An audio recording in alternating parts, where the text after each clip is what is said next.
বাঙালি জাতির সঙ্গে পোস্ত ওতপ্রোতভাবে জড়িয়ে আছে, আর পোস্ত কে না ভালোবাসে। তাই আজকের রেসিপিটা আমি পোস্ত দিয়েই বানিয়েছি। করেছি ফুলকপি আলু পোস্ত।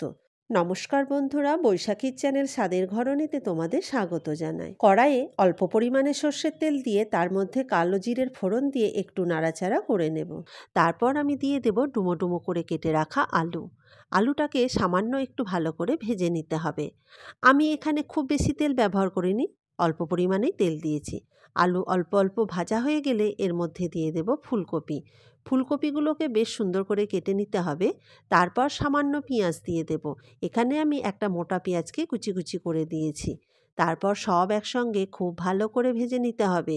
আমার মোটামুটি ভাজা হয়ে গেছে। এবার এর মধ্যে দিয়ে দেব স্বাদ মতো নুন, লঙ্কার গুঁড়ো, আর দিয়ে দেবো এখানে দুটো কাঁচা লঙ্কা।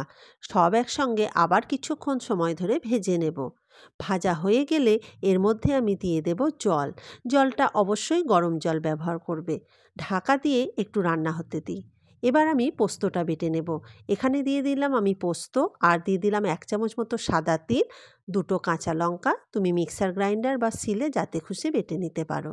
আলু ফুলকপি সেদ্ধ হয়ে গেছে। এবার এর মধ্যে দিয়ে দেবো বেটে রাখা পোস্ত। বাটি ধুয়ে জল দিয়ে একটু নাড়াচাড়া করে নেব।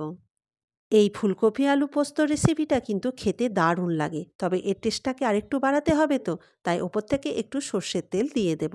ব্যাস, একেবারে রেডি হয়ে গেল আজকের রেসিপি।